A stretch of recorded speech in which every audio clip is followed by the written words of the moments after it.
Hi family, நாங்கள் தான் உங்கள் தினேஷ் கலை. எல்லோரும் எப்படி இருக்கீங்க? நல்லா இருக்கீங்க நம்புகிறோம். நேற்று வந்து ப்ரெக்னெண்டாக இருக்க வழி வந்துன்னு சொல்லி அவரை முடிச்சிட்டாங்க. இது வந்து லவ் ஸ்டோரிலாம் இல்லை, லவ் ஸ்டோரி நேற்றே முடிஞ்சு. இதுக்கப்புறம் கல்யாணத்தப்புறம் என்ன நடந்தது அப்படின்றது தான் ஸ்டோரி. அதான் சொல்ல போகிறாங்க.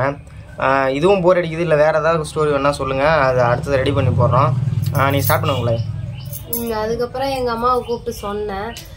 எங்கள் அம்மா வந்து அந்த அன்னைக்கு கோச்சிக்கிட்டாங்க. ஏன்னா எதுக்கு அங்கேயும் இங்கேயும் போயிட்டு வர, ஒரு நேரத்தை போல் இருக்காதுல்ல. அவங்க அம்மா வீட்டுக்கு போனதால அங்கேயும் இங்கேயும் ஒரு நேரத்தை போல் இருக்காது, நீ மட்டும் மத்தியான டைமு வெய்ய டைம்லாம் போயிட்டு வர அப்படின்னு சொன்னாங்க. நான் கேட்காம சொல்ல கேட்காம போனதுனால எங்கள் அம்மா பேசலை. அதனால நான் மட்டும் இவங்க பாட்டி வீட்டுக்கு போயிட்டு வந்து நான் படுத்துட்டேன், போய் படுத்து தூங்கிட்டேன். அப்புறமே 8:30 மணி ஆக கொஞ்சம் கொஞ்சமாக வலி வந்துக்கிட்டே இருந்தது. நான் சொல்லவே இல்லை. இவங்க பாட்டி வீட்டில் இருந்தாங்க, நான் எங்கள் வீட்டில் இருந்தேன். அப்போ ஃபோன்லேயும் என்னன்னு தெரியல ஒரு மாதிரி வலிக்குது அப்படின்னு சொல்லிகிட்டே இருந்தேன் அப்படின்னு சொன்னேன். அதுக்கப்புறம் போய் உங்கள் அம்மா கிட்ட சொல்லுன்னாங்க. இது சும்மா சாதாரண வலி தான், இந்த ஸ்கூலில் ரொம்ப நேரம் உட்காந்துருந்தா வலி வரும், அது போல தான் வலிக்குது, சாதா வலி தான், அதெல்லாம் ஒன்றும் நான் சொல்லலைன்னு. அப்புறம் கொஞ்ச நேரம் ஆக ரொம்ப வலிச்சுக்கிட்டே இருந்தது. போய் சொல்லுன்னு சொன்னாங்க. அதுக்கப்புறமே எங்கள் அம்மா வெளியில் பேசிட்டு உட்காந்துருந்தாங்க. அம்மா இடுப்புலாம் முதுகுலாம் வலிக்குது, ஒரு மாதிரி இடுப்புலாம் வலிக்குது, என்னன்னு தெரியலம்மா அப்படின்னு சொன்னேன். அதுக்கப்புறம் எந்திரிச்சு வந்தாங்க. நான் முன்னேரத்துலேயே குளிச்சுட்டேன். அதுக்கப்புறமே அம்மா எந்திரிச்சு வந்து ஒரு 10 மணி இருக்கும். சுடுதண்ணி நல்லா ஒரு பெரிய குண்டானில் கொதிக்க வச்சு நல்லா மேலே ஊற்றி விட்டாங்க. ஊற்றி விட்டதுக்கப்புறம் கொஞ்ச நேரம் வீட்லேயே வலி கொஞ்சம் கொஞ்சமாக வந்துக்கிட்டே இருந்தது. வரும் அப்படியே நிற்கும், வரும் அப்படியே நிற்கும். அப்புறமே எங்கள் அம்மா வந்து இவங்க பாட்டியும் வீட்டுக்கு வந்துட்டாங்க. பக்கத்தில் எங்கள் பெருமாவும் வந்துட்டாங்க. அப்புறம் இன்னும் பக்கத்து வீட்டிலேருந்து 2 பேர் வந்தாங்க. வந்து கூடயே உக்காந்துருந்தாங்க. 12 மணி வரைக்கும் உக்காந்துருந்தாங்க. எல்லாரும் பேசிகிட்டு இருந்தாங்க. அப்புறம் கஷாயெல்லாம் அதிகமாக போட்டு கொடுத்தாங்க. என்ன அரிசியும் வெந்தயமும் வேக வச்சு கொதிக்க வச்சு கஞ்சி, அது பனங்கற்கண்டு போட்டு அதெல்லாம் வச்சு கொடுத்தாங்க. அதுக்கப்புறமே வலி வந்து நின்றுக்கிட்டே இருந்ததா. அதுக்கப்புறம் கொஞ்ச நேரம் ஆனவுடனே வலி கொஞ்சமாக குறைஞ்சிருச்சு. இவங்களுக்கு போய் டீ போட்டு கொடுத்துக்கிட்டு இருந்தேன்னா எங்கள் அம்மா என்னையே பார்க்குறாங்க. ஏம்மா அப்படின்னு கேட்டேன்னா, இன்னமும் வலிக்குதுன்னு சொன்னால் என்ன இங்கே வந்து டீ போட்டுக்கிட்டு நிற்கிறா அப்படின்னு கேட்டாங்க. வலிச்சதுதாம்மா, என்னன்னு தெரியல, இப்போ வலிக்கல, ஒருவேளை டெலிவரி பெயினா இல்லை இருக்காதோ அப்படின்னு சொன்னேன் எங்கள் அம்மா கிட்ட. அப்புறமே எல்லாரும் போய் படுத்து தூங்கிட்டாங்க. இவங்களும் படுத்துட்டாங்க, நானும் படுத்து தூங்கிட்டேன். தூக்கம்லாம் வரல, பேசிக்கிட்டு தான் படுத்திருந்தோம். எங்கள் அம்மா வந்து எட்டி பார்த்து, என்ன சின்ன பிள்ளை வலி வருதுன்னா தூங்குறீங்க 2 பேரும் அப்படின்னு கேட்டாங்க. இல்லைம்மா லேசாக வலிக்குது தான் அப்படின்னு சொன்னேன். அப்புறமே டைம் ஆக கொஞ்சம் அதிகமாக வலிக்க ஆரம்பிச்சிச்சு. அப்புறமே வெளில எழுந்திரிச்சு வந்து எல்லாரும் ரவுண்டாக சுற்றி உக்காந்துக்கிட்டாங்க. உக்காந்ததுக்கப்புறம் வலிக்குதுமா, கொஞ்சம் அதிகமாக வலிக்குது அப்படின்னு சொன்னேன். ஹாஸ்பிட்டலுக்கு இப்போவே போவேணாம், இப்போவே போனால் உன் பக்கத்தில் யாரையும் விட மாட்டாங்க, அதனால வீட்லேயே கொஞ்சம் அதிகமாக வலி வர்ற வரைக்கும் இருந்துட்டு அப்புறம் அங்கே போகலாம், ஏன்னா அங்கே போனால் உன் பக்கத்தில் யாரும் இருக்க முடியாது அப்படின்னு சொன்னாங்க. நானும் சரின்னு சொல்லி வாக்கிங் போய்கிட்டே இருந்தேன். ரொம்ப தூரம் நடந்து போயிட்டு வந்தேன். நானும் கூட விட நடந்துட்டு தாங்க இருந்தேன். ஆமா, நான் நடந்து போயிட்டு வந்தேன். அப்புறமே இருக்க வலி தாங்க முடியல, முதுகு வலி. அப்புறமே வலிக்குதுமா, இதுக்கு மேலே பொறுக்க முடியாது, ஆம்புலன்ஸுக்கு ஃபோன் பண்ணிடலாம் அப்படின்னு சொன்னேன். அப்புறமே என் ஹஸ்பண்ட் ஆம்புலன்ஸுக்கு ஃபோன் பண்ணாங்க. ஆம்புலன்ஸும் பண்ணின உடனே ஃபர்ஸ்ட் டைம் ஆம்புலன்ஸுன்னொடனே ஹாஸ்பிட்டலுக்கு உடம்பு சரியில்லைனாலே நான் போக மாட்டேன், மாத்திரை ஊசிலாம் போட மாட்டேன். ஆம்புலன்ஸுன்னொடனே எனக்கு பக்குங்குது. ஃபோன் அடித்து ஆம்புலன்ஸும் வந்தாச்சு. ரொம்ப பயம் வேற தாங்க முடியலைங்க. ஆம்புலன்ஸில் ஏறினோடனே வலிக்குதோ இல்லையோ அந்த ஆம்புலன்ஸை பார்த்த உடனே நான் கத்தி அழுவுற ஆம்புலன்ஸ் உள்ள. அப்புறமே அழுவாதங்கிறாங்க. என்னால் கண்ட்ரோலே பண்ண முடியல. அப்புறம் ஹாஸ்பிட்டலில் போயிட்டோம். ஹாஸ்பிட்டலுக்கு போன உடனே அவன் இன்னும் அந்த கண்ட்ரக்டர் மேலே செம்ம கோவம் வந்துச்சுங்க. பொண்ணுங்களுக்கு தான் அந்தந்த வலியும் அவங்களுக்கு தான் தெரியும், அந்த ப்ரெக்னென்ட் வலியும். அவங்க எதுக்கு கத்துற சும்மா வாய மூடு அப்படின்னு சொல்லி எனக்கு உண்மையாகவே டென்ஷன் ஆயிடுச்சுங்க. அந்த வலியெலாம் உண்மையாகவே அவங்க அனுபவிச்சா மட்டும்தான் தெரியும். அந்த அண்ணன் அப்படி கத்துறாங்க, எதுக்கு சும்மா கத்துறாங்க. எனக்குன்னா உண்மையா அன்னைக்கு என்ன அந்த அண்ணனை திட்டிடலான்னு கூட தோணுச்சுங்க. ஏன் உங்களுக்கு என்ன, நான் உங்களுக்கு வலி வந்தா நீங்க கத்துவீங்களா அப்படின்னு கேட்டுடலான்னு கூட எனக்கு வாயெல்லாம் வந்தது. இன்னும் கோவம் வச்சுட்டே இருக்காங்க. ஆமாங்க. அவங்க என்ன சொல்லுவாங்க, மிஞ்சி போனா இந்த ஹாஸ்பிட்டல்ல பார்க்க முடியாது, வேற ஹாஸ்பிட்டலுக்கு போன்னு தான் சொல்லுவாங்க. அதையும் சரி நம்ம தான் கேட்டுடலாமான்லாம் வாய் துடிச்சுது. அதுக்கப்புறம் உள்ள போனேன். ஹாஸ்பிட்டல் உள்ள போன உடனே செக் பண்ணுவாங்க குழந்தை எந்த டைமுக்கு வெளில வரும் அப்படின்னு. செக் பண்ண உடனே எனக்கு வலி தாங்க முடியல. ரொம்ப கத்துன உடனே அவங்களும் என்ன பண்றாங்க, திட்டுறாங்க. இப்பெல்லாம் கத்துனா இப்பெல்லாம் கத்துனா வேலைக்கு ஆகுது, நீ கிளம்பு சிதம்பரம் ஹாஸ்பிட்டலுக்கு கிளம்பு, இங்கெல்லாம் செட் ஆகுது, நீ என்ன சும்மா கை வச்சு பார்த்ததுக்கு எப்படி கத்துற அப்படின்னு சொல்லி கிளம்புங்கிறாங்க. அப்படியே ஒண்ணுமே சொல்ல முடியாது. இவங்களும் எங்க அம்மாவும் நிக்கிறாங்க. இவங்க எதுக்கடி கத்துற பொறுமையா அப்படின்னு இவங்க வந்து சொல்றாங்க. எதுக்கு கத்துற பொறுமையா? அன்னைக்கு பக்கத்து வீட்டுல இன்னொருத்தர் அந்த பையன் வந்து அழுவிட்டு நிக்கிறான் வெளியில. அப்புறம் என்ன சொன்னாங்க, ஹாஸ்பிட்டலு வேற வேணா மாத்திக்கிட்டு போயிரு அப்படின்னு அந்த நர்ஸும் சொல்றாங்க. ஒண்ணுமே சொல்ல முடியல என்னால. அழுதோம், அப்படியே பல்ல கடிச்சிட்டு இவங்களை பார்த்துட்டு அழுதேன். ரொம்ப என்னடா பண்றது அப்படின்னு நரக வேதனையா இருக்கே அப்படின்னு அழுதேன். அதுக்கப்புறமே வேற ஹாஸ்பிட்டலுக்கு போறியா அப்படின்னு கேட்டாங்க. வேண்டாம், நான் இங்கேயே டெலிவரி பார்த்துக்கிறேன் அப்படின்னு சொன்னேன். அதுக்கப்புறமே இவங்க வந்து வெளியில போய் உக்காந்துருந்தாங்க. உள்ள வந்து நர்ஸ் விடல, அதனால வெளியில உட்காந்துருந்தாங்க. அதுக்கு முன்னாடிலாம் அப்போ கொரோனா டைம், கொரோனா சர்டிபிகேட் இருந்தாதான் யாரா இருந்தாலும் பக்கத்துல இருக்கணும் அப்படின்னு சொல்லிட்டாங்க. எனக்கும் கொரோனா டெஸ்ட்லாம் சர்டிபிகேட்லாம் வாங்கிட்டு வந்துட்டோம். ஆனா இவருக்கெல்லாம் வாங்கல. அதனால இவர் வெளியே தான் நின்னாரு. வெளில நிக்கவே என் கூட இன்னொரு பொண்ணு இருந்தாங்க. நாங்க பார்த்தது வந்து ரொம்ப பெரிய சிட்டிலாம் இல்ல, ஒரு கவர்மெண்ட் ஹாஸ்பிட்டல்ல. அங்க வந்து நல்லா பாப்பாங்க. ஏன்னா சின்ன ஹாஸ்பிட்டல்ல தான் கொஞ்சம் சூப்பரா கவனிச்சுப்பாங்க. அதிக பேருக்கு பிரசவம் பார்க்க முடியாது, பெரிய ஹாஸ்பிட்டலுக்கு அனுப்பிடுவாங்க. அதனால இந்த சின்ன ஹாஸ்பிட்டல் நல்லா பார்த்துப்பாங்க அப்படிங்கறதுனால நான் இங்கேயே பார்த்துக்கிறேன்னு சொன்னேன். என் கூட இன்னொரு பொண்ணு அட்மிட் ஆயிருந்தாங்க. அவங்க எனக்கு முன்னாடியே வந்துட்டாங்க. அவங்களுக்கும் வழியில அவங்க ஹஸ்பண்ட் கையெல்லாம் பிடிச்சிட்டு அழுவுற. அப்புறம் உடனே எல்லாரும் என்ன சொன்னாங்க, அந்த பொண்ணுக்கு பையன், அந்த பொண்ணுக்கு தான் பையன், இந்த பொண்ணுக்கு பொண்ணாதான் இருக்கும் அப்படின்னு சொன்னாங்க. அந்த பையன் போற வேண்டிக்கிறான். ஐயோ எங்க குடும்பத்துல பையனே இல்ல, ஃபர்ஸ்ட் பையன் பிறக்க போது ரொம்ப ஆர்வமா இருந்தான். அவனுக்கு ஏன் வயசு தான் இருக்கும்னு நினைக்கிறேன். எனக்கு பையனா இருந்தா பொண்ணா இருந்தாலும் ஓகேன்ட்டு நான் பிள்ளையார் கோயில் போய் நல்லபடியா பிறக்கணும்னு சொல்லிட்டு பக்கத்துல கோயில போய் வேண்டிட்டு உட்காந்தேன்னா. ஆனா எனக்கு இதை பத்திலாம் ஒன்றும் தெரியல. நான் அழுவில் எதுவும் பண்ணல, நான் செல்லுன்ட்டு தான் உட்காந்தேன். அப்புறம் காலையில எத்தனை மணிக்குள்ள கரெக்டா ஒரு நைட்டு ஃபுல்லா, ஆனா செம்ம அவஸ்தை, கத்திட்டே கிடந்தா. நைட் அந்த பொண்ணுக்கு வந்து வலி வந்து வாந்தி எல்லாம் எடுத்தாங்க. அந்த அண்ணனும் ரொம்ப அழுதாங்க. பொண்ணுதான் அவன், அந்த பொண்ணுக்கு தான் பையனா இருக்கணும்னு சொல்லிட்டாங்க. அந்த பொண்ணுக்கு வழியில இதுக்கு கூட்டிட்டு போயிட்டாங்க, பிரசவ வார்டுக்கு கூட்டு போயிட்டாங்க. அப்புறம் அந்த பொண்ணு கத்துது. எனக்கு இங்க ரொம்ப பயம் தாங்க முடியல. ஐயோ என்ன பண்ணுவாங்க. அதுக்கு பக்கத்துலயே அழகா ஒரு குழந்தை பிறந்து ஆப்ரேஷன் பண்ணி ஒரு அக்கா இருந்தாங்க. இந்த இவங்கள போல எப்படா அவன் குழந்தை எப்ப வெளில எடுத்து வச்சு நம்மளும் இது போல படுத்திருப்போம் அப்படின்னு அந்த அக்காவை பார்த்து மனசுல அழுவுறான். எப்படா இப்படி வருவோம் அப்படின்னு. அதுக்கப்புறமே அந்த பொண்ணையும் ஆப்ரேஷன் தியேட்டர்ல இருந்து கத்துது செம்மையா. எனக்கு நான் பயம் தாங்க முடியல. கடவுளே என்ன பண்றது, அந்த பொண்ணுக்கு தான் குழந்தை பிறக்கும் ஃபர்ஸ்ட் அப்படின்னு நினைச்சேன். காலையில 8:30க்கு பிறந்துரும்னு சொல்லிட்டாங்க. காலையில அந்த பிள்ளைய கூட்டிட்டு போயிட்டாங்க. உடனே நான் வந்து பாத்ரூம் போறேன் அப்படின்னு சொல்லிட்டு போனேன். கடைசி வரைக்கும் எனக்கு பனிக்குடமே உடையில, என்னன்னு தெரியல. அப்புறமே பாத்ரூம் போறோமான்னு சொன்னேன். என்னது எங்க பெருமாவும் எங்க அம்மாவும் விடவே இல்லை.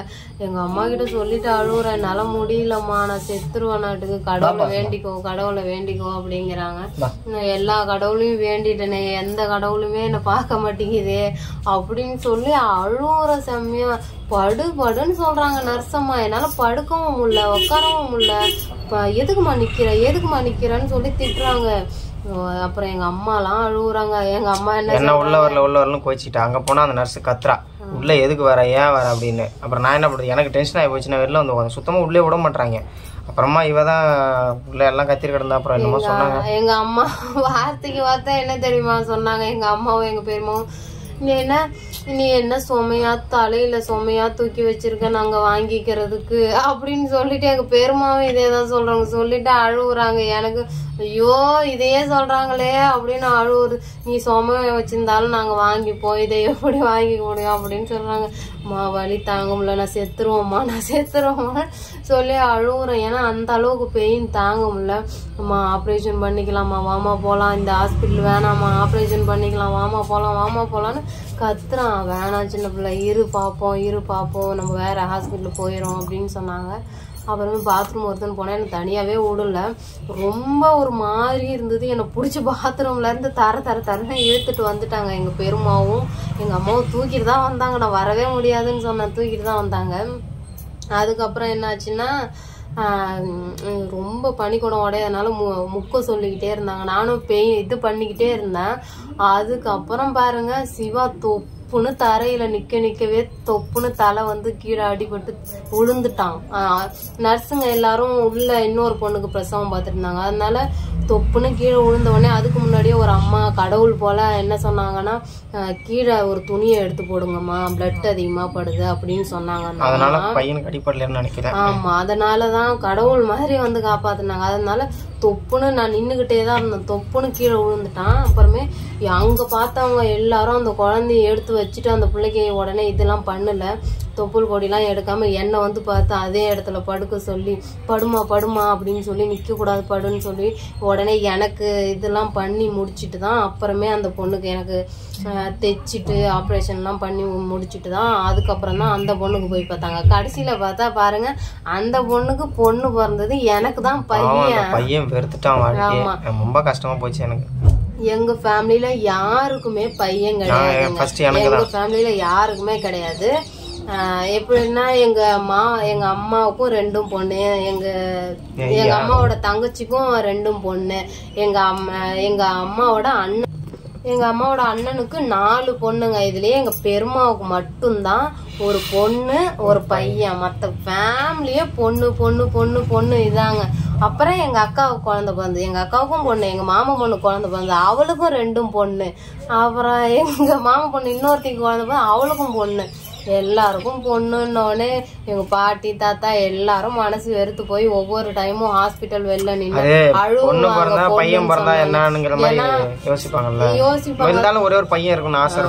ஏன்னா எங்க குடும்பம் எங்க வைராவிலேயே சுத்தமா யாருக்கும் இல்ல. அதனால அவங்க ரொம்ப அழுவாங்க. எங்க அம்மாவுமே பிறந்து ரொம்ப பையனா இருக்கணும், வைராவில யாருக்குமே ரொம்ப சந்தோஷப்படுவாங்க. ஒரு பொண்ணு, எனக்கும் ஒரு பையன் இருக்கான், எங்க அக்காவுக்கும் இப்பதான் ஒரு பையன் பிறந்து, என் பையனை விட சின்ன பையன்.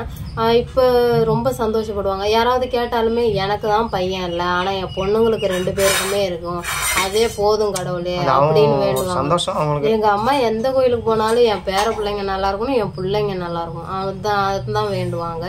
அதே போலங்க பிறந்த உடனே பையன்னு தெரிஞ்ச உடனே எங்க பாட்டிக்கு எங்க மாமா பொண்ணுக்கெல்லாம் போன் அடிச்சு சொன்னாங்க. அப்புறம் எங்க பாட்டி தான் மொத வந்து பார்த்தாங்க. பார்த்துட்டு எனக்கு நாங்கள் உடனே ரொம்ப கம்மியாக பிறந்தான், வெயிட்டு 1.75 தான் இருந்தான். குழந்தைங்க மேக்ஸிமம் 2.5க்கு மேலே தான் இருக்கணுமா, 1.75 தான் இருந்தான். எனக்கு ரொம்ப பயமாயிருச்சு, இவ்வளோ கம்மியாக இருக்கணும், ஏதாவது ஆயிருமான்னு. உடனே அந்த ஹாஸ்பிட்டல்ல கம்மியா வரனாலுமே அவனுக்கு மஞ்ச காமால அந்த மாதிரி எதுவுமே கிடையாது, நல்லா தான் இருந்தான். ஆனா இன்குபேட்டர்ல வச்சுட்டாங்க, 1 வாரமும் என்னமோ இன்குபேட்டர்ல கொண்டு வச்சிருந்தாங்க. இங்க வைக்க முடியாதுன்னு சொல்லி அப்புறம் சிதம்பரம் எழுதி கொடுத்தாங்க. அங்க போய் அட்மிஷன் போறதுக்குள்ள இவதான் செத்து போயிடுச்சு. அங்க போனா அட்மிஷன் போடல, நிக்க முடியல, ஸ்ட்ரெச் போட்டது வேற. டெலிவரி ஆன உடனே கொஞ்சம் படுத்திருக்கணும் தானே, நான் படுக்கவே இல்லைங்க. என்ன உடனே அதை விட்டு சிதம்பரம் ஹாஸ்பிட்டலுக்கு மாத்தணும்னு அப்பதான் வந்து எங்க அம்மா கொஞ்சம் வந்து கூட இருந்தாங்க. அப்ப டெலிவரி நடந்து முடிஞ்ச உடனே நடந்து போய் அங்க உட்காந்துருந்த ஆம்புலன்ஸ் எங்கேயுமே இல்ல, கிடைக்கலன்னு சொல்லிட்டாங்க. அப்புறமே ஆம்புலன்ஸ் வந்தது, உட்கார்றதுக்கு மட்டும்தான் முடியும், படுத்துக்கிட்டுலாம் வர முடியாது அப்படின்னு சொல்லிட்டாங்க. ரொம்ப அவஸ்தைப்பட்டேன். அதுக்கப்புறமே ஆம்புலன்ஸ் சிதம்பரம் ஆம்புலன்ஸ் தான், சிதம்பரத்துக்கு போயிட்டோம். சிதம்பரத்துக்கு போனோடனே அங்க இது பண்ண மாட்டேங்கிறாங்க, ரொம்ப சிரமமாயிருச்சு, ரொம்ப லேட் ஆயிடுச்சு. நிக்கவும் முடியாம உட்காரவும் முடியாம அழுகுறேன். ஏன்னா டெலிவரி ஆனவொடனே எல்லாருமே ரெஸ்ட் எடுப்பாங்க, ஆனா எனக்கு ரெஸ்டே எடுக்க விடல.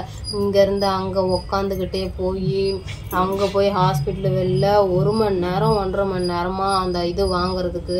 என்ன அது பேரு, நிறைய பேர் இவ்வளவு மாதிரி கஷ்டப்பட்டாங்க. போறதுக்கு நிறைய பேர் அட்மிஷன் போட வந்ததுனால கிடைக்கல அவ்வளவு சீக்கிரமா. அதுக்கப்புறமே நாங்க அங்க 10 நாள் இருந்தோம். அது நான் நர்ஸ்கிட்டலாம் கேட்பேன், என் பையன் இப்படி இவ்வளோ வெயிட் கம்மியா பிறந்திருக்கான், ஏதாவது ஆயிருமா அப்படின்லாம் கேட்டு. இதெல்லாம் நடக்கும்போது அங்கே இன்னொரு சம்பவம் நடந்தது. என்னன்னு கேட்டிங்கன்னா, பக்கத்தில் ஒரு பெட்டில் ஒருத்தவங்க வந்து ஏதாவது சாப்பிட்டாங்களாம், வாந்தி எடுத்து வயிற்றுல ஆம்பளை புள்ள செத்து போச்சு. அது வந்து அது இது பண்ணி எடுத்தாங்க. அது எதனாலும் கேட்டிங்கன்னா அந்த கடையில் போய்ட்டு இட்லி தோசை அது மாதிரி ஹெல்த்தி ஃபுட்டுன்னு நினச்சி தயவுசெய்து யாரும் அது மாதிரி ப்ரெக்னென்ட் லேடிஸ் பார்த்தீங்கன்னா வாங்கி சாப்பிட்றாதீங்க.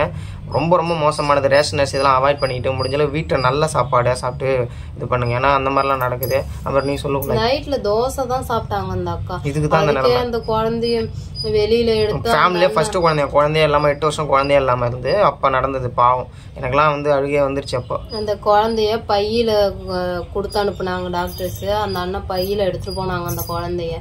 ரொம்ப கஷ்டமாயிருச்சு. அப்போ வந்து கொரோனா டைமு.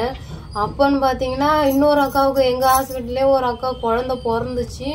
உடனே கொரோனான்னு சொல்லிட்டாங்க. ஐயோ ரொம்ப பரபரப்பா, அமைதியா இருங்க, எல்லா கதவையும் லாக் பண்ணிட்டாங்க.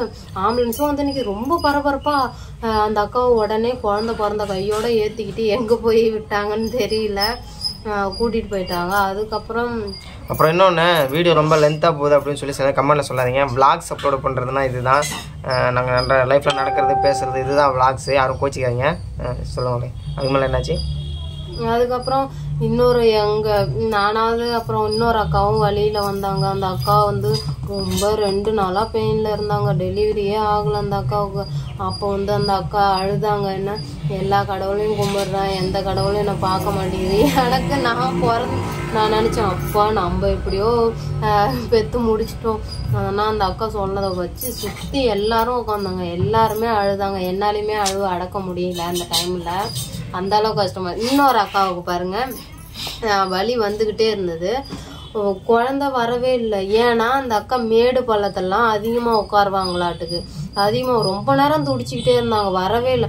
குழந்தை பிறந்த உடனே பார்த்தா தலை ரொம்ப பெருசா இருக்குங்க. அதனாலதான் குழந்தை பெரியவங்க வந்து மேடு பள்ளத்துல உட்காரன்னு சொல்லுவாங்க. அதெல்லாம் பெரியவங்க சொல்றத கரெக்டா கேட்டு நடந்துக்கணும். தலை மட்டும்தாங்க அந்த குழந்தைக்கு பெருசா இருக்குது. அப்புறமே அதனாலதான் இது போலாம் உட்காராதீங்க தயவு செஞ்சு. நான் எப்படியோ உட்காரல, அவ்வளவு இருந்தா திட்டிகிட்டே இருப்பேன். நானுமே திட்டுவேன், உட்காந்துருந்தேன். அது போலதான் இருப்பேன். அப்புறம் அந்த பொண்ணு ரொம்ப வருத்தப்பட்டது. குழந்தை பிறந்ததுக்கு அப்புறம் என்னம்மா இப்படி இருக்கு தலை, சரியாயிருமா அப்படின்னு கேட்டாங்க. சுத்தி இருக்கிறவங்க எல்லாருமே சொன்னாங்க சரியா போயிருமா, சுடுதண்ணி வச்சு தலையை கொஞ்சம் கொஞ்சம் இது பண்ணி விட்டா எல்லாம் சரியா போயிடும், நீ கவலைப்படாத அப்படின்னு சொன்னாங்க. அங்கேயுமேங்க அந்த பிள்ளையுமே எப்படிலாம் டெலிவரி அப்போ செம்மையா திட்டுனாங்கங்க. எனக்கு இன்னமுமே டெலிவரி பையனா இந்த நர்ஸுங்கெல்லாம் திட்டுவாங்க. எனக்கு அது ஒண்ணுதாங்க பயமா இருக்கு. அதாவது நீ வீடியோ ரொம்ப லென்த்தா போயிட்டே இருக்கு, அப்லோட் பண்ண நெட் இருக்காதுன்னு நினைக்கிறேன். நீங்க பேசுங்க. அப்புறம் இந்த ஸ்டோரி நீங்கள் போதும், இது உங்களுக்கு என்டர்டைன்மெண்ட்டாக இருக்கும்னு நினைக்கிறேன். அப்புறம் வீடியோ ரொம்ப பெருசாக இது பண்ண முடியல. நீங்கள் சேனலில் பணம் வருதா சம்பளம் தான் சொல்லி கேட்டிருந்தீங்க. கண்டிப்பாக அப்படி வந்தால் முதல்ல உங்கள்ட்ட தான் சொல்லுவேன். ஏன்னா அதுக்கு முக்கியமான காரணம் நீங்கள் தான். சேனல் இன்னும் மானிட்டைசேஷன் ஆகலை. வாட்ச் அவர் எல்லாம் ரீச் பண்ணிட்டேன், ஆக போகுது. கண்டிப்பாக அந்த எல்லாமே ஒவ்வொரு ஸ்டெப்புமே பண்ணும்போது கண்டிப்பாக நான் உங்கள்கிட்ட சொல்லுவேன். அப்புறம் thanks family, thanks for your support. அந்த அதிகமாக ரொம்ப லென்த்தாக போட்டால் வீடியோ வந்து லோட் ஆகுறதுக்கு ரொம்ப லேட் ஆகுது. சின்ன சின்னதாக போடுறோம். நீங்கள் ரொம்ப பெருசாக போடுங்கன்னு சொல்கிறீங்க, அதனால தான் போட முடியல. ஓகே ஃபேமிலி, பாய். தேங்க்ஸ். தேங்க்யூ.